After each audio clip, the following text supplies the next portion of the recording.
Welcome to the Nebraska Soybean Board Weekly Market Roundup, being brought to you by Nebraska soybean farmers and the Checkoff. I'm Susan Littlefield. Interesting types of things we're going to be talking about today in this market. We're really going to dive into the dollar and what it means beyond the story of the dollar. We're going to go deeper into that.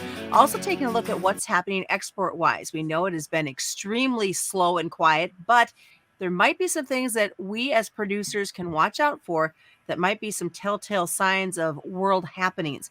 We're going to find out about that and a whole lot more of this crazy first week of October right here. It may be small, but this little bean fuels a lot of power. It powers a food industry as a top source of protein. It's a fuel that powers diesel engines with fewer emissions. It powers a state economy and bottom lines. And it powers the rest of the world as a top Nebraska export. Yeah, it may be small, but we're finding more ways for this little bean to power Nebraska.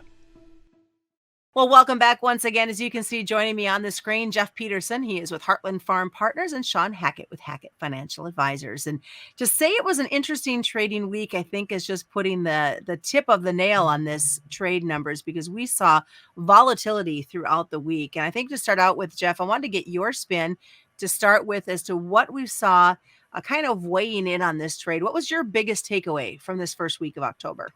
Well, I think as we come in, I mean, it's the classic battle that kind of sets up this time of year of supply versus demand. And you've got the supply, and we know we've got our crop report coming out next week. So everybody's trying to, sort out where they want to come in at, where they want to be positioned, as we see some people talking about a bigger yield. Most of the analysts are still talking about smaller yields for corn and beans.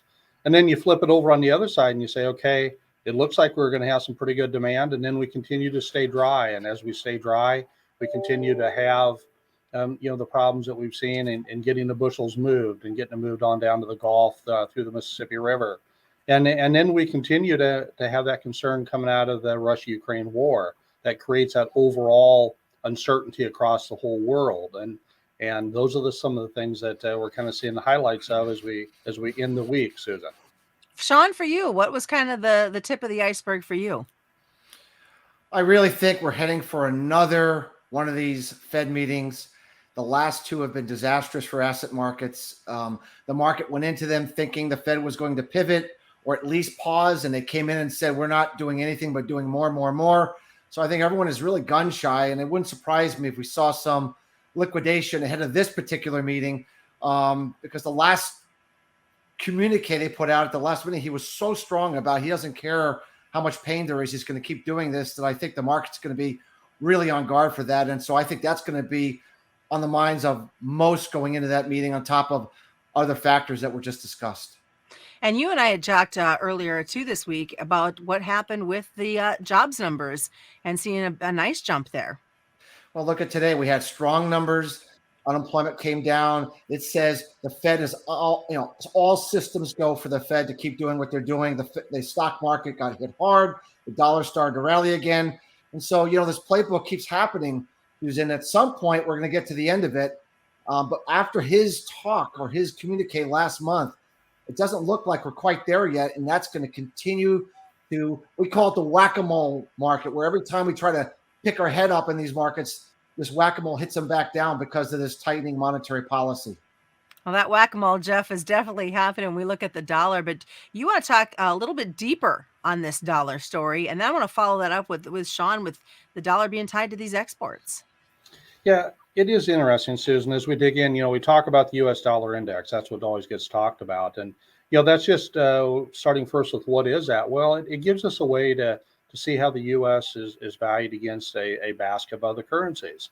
And if you break that down, what's interesting about it, so you got to start, you get at the top of the list is the euro, and it's weighted at 57.6%. Then you've got the yen, Japanese yen at 13.6%, British pound at 11.9%, Canadian dollar at 9.1%, the Swedish krona at 4.2%, and the Swiss franc at 3.6%. And so, but when we start talking about the demand as it relates to commodities, we need to say, okay, that's important, but how does it compare to, say, a year ago? And we know that the index, the dollar index, is up 19.8%. So at first look, it's like, wow, this is really bad. Strong dollar, but it gives us a headwind as we're looking at our exports. But then we have to say, well, this time of year, what are we concerned about? Well, we're concerned about being able to make really a lot of sales and get stuff moved to China. So as we dig in to look at, but how does the US dollar compare to really the Chinese currency, the renminbi, or some people call it the yuan? What's interesting is we're only up about, compared to a year ago, about 10.6%. And so it doesn't look as bad as when you talk about the index. But then we say, well, but who's a competitor of ours that also has interest in selling to China, but not quite now, a little bit further down the road? Well, that's Brazil. And when we take a look at the Brazilian real versus the Chinese renminbi, what you find there is that actually the real is strengthened about 17% versus the renminbi. So as a result, you know what, they've got a bigger headwind going on than what we have.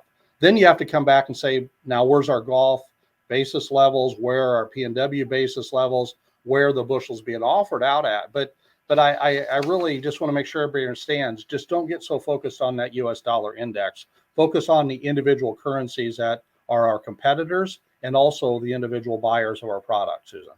Which kind of brings me into continuing the question with Shawn as we continue here at the Nebraska Soybean Board Weekly Market Roundup. You and I talked about this whole story with exports, and I know it's definitely been on the quieter side, but you brought up a need to kind of keep an eye on the movement. Well, one of our theories and theses is that one of the reasons that this dollar's been so strong in aggregate is because capital's been fleeing Europe because of the euro, Russia, Ukraine situation. And now there's this escalation that it appears that maybe Vladimir Putin has been backed into a corner, and now there's talk there might be some kind of a nuclear option that is put forth.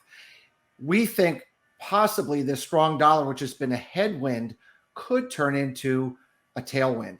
And what I mean by that is the more capital flees Europe, it's telling you that the market's getting more worried about an escalation of this regional conflict into a global conflict. And if that happens, Susan, then everyone worries about fractured trade flows, significant increase in government spending, money printing to fund the war.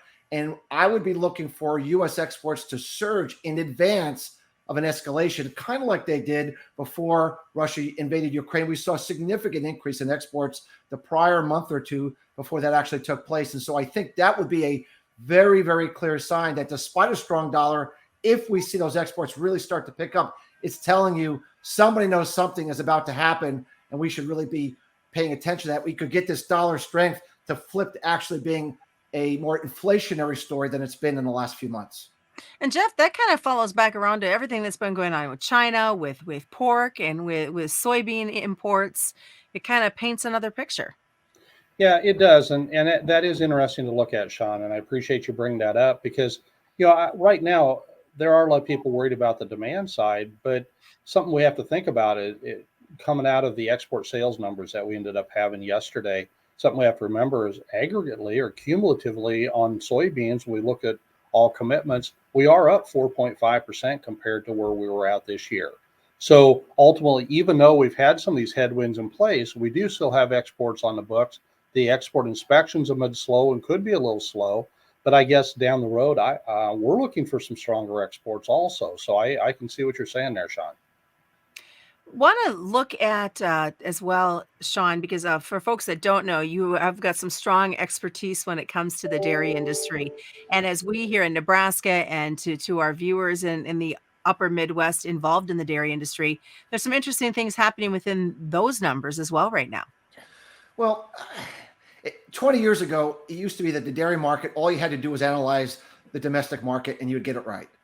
We are now in an international dairy market. It is a market that you must analyze everything in the world, not just what's going on. And what we find right now is that there's a lot of bearishness in the dairy parlor because we're seeing excess production for cheese specifically. And that's making people think that this dairy price is going lower. Yet, when I look over to Europe, when I look over to New Zealand, production is down for 6 quarters in a row. I look at Chinese demand starting to pick up significantly. And remember, if you're making more cheese, Susan, you're making less butter and less powder. It's the powder, the milk powder is what China really wants. We think that the market is looking too much at the local market, and we're pretty optimistic that we're going to see some better demand side figures coming from them. We're already seeing that in GDT auctions here in the last couple of weeks. And so I'm optimistic we're going to see some better prices into the end of the year, despite what appears to be some bearish local fundamentals. All right, Jeff, it is dry here in the Western Corn Belt. We definitely see that on the Mississippi River, see it on the Missouri River as well. What are you thinking? It is a concern. We know that right now we look like we're going to go into a third year of La Nina. Right now, as we look at it going through, say, November, 91% chance that we stay in the La Nina state.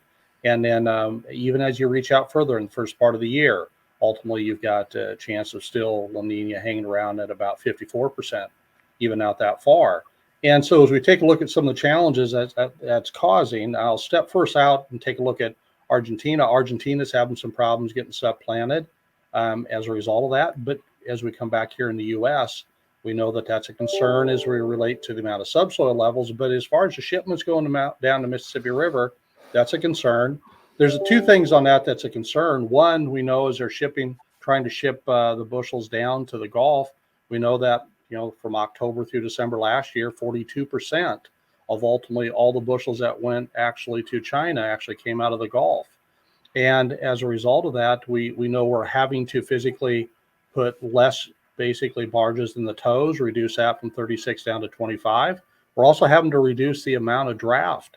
And so that because of the problems they're having with the navigation, and each time you reduce a foot of draft, that's about 6,666 bushels on a barge, Susan. All right. Well, great conversations with you guys again. Not as deep and sad as I thought it was going to be when we initially started.